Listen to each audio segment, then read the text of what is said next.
Steel. This strong, versatile alloy is a fundamental part of our lives. From paper clips to skyscrapers, subways to scalpels, it forms the material backbone of our civilization. Steel is made by combining large amounts of the element iron with smaller amounts of various other elements, imbuing it with strength and durability. The advent of steelmaking parallels our development as a species. But with an estimated 80% of measured economic iron ore reserves already mined, could we be facing a future without steel? The answer is no. We're headed toward a new Iron Age that is in fact leaner, cleaner, and infinitely greener. But to understand why, we first need to understand a little history. Classical anthropology divides technological prehistory into 3 ages.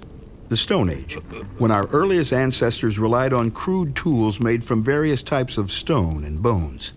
The Bronze Age, marked by the advent of metallurgy, when civilizations across Eurasia began using copper and bronze to make tools and weapons. And the Iron Age, when humanity first adopted the widespread use of iron and started making crude steel over 3,000 years ago.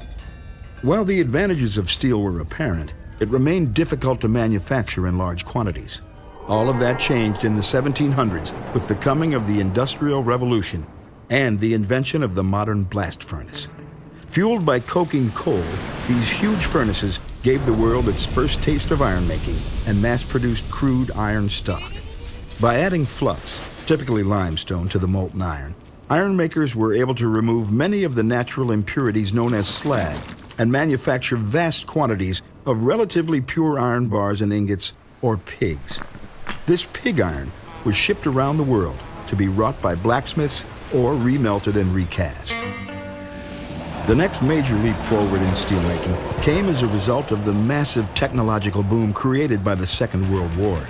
With worldwide demand for steel at an all-time high, the widespread adoption of the basic oxygen furnace, or BOF process, happened virtually overnight.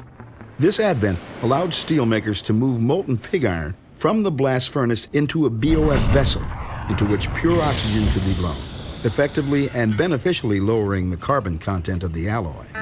But integrated BOFs pollute just as much as their blast furnace predecessors because both are coal-dependent. In the 1960s, North American steelmakers popularized the electric arc furnace, or EAF.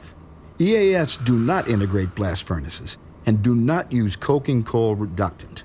Rather, they melt pig iron and other metallics using charged electrodes, facilitating the manufacture of steel with massively reduced levels of emissions.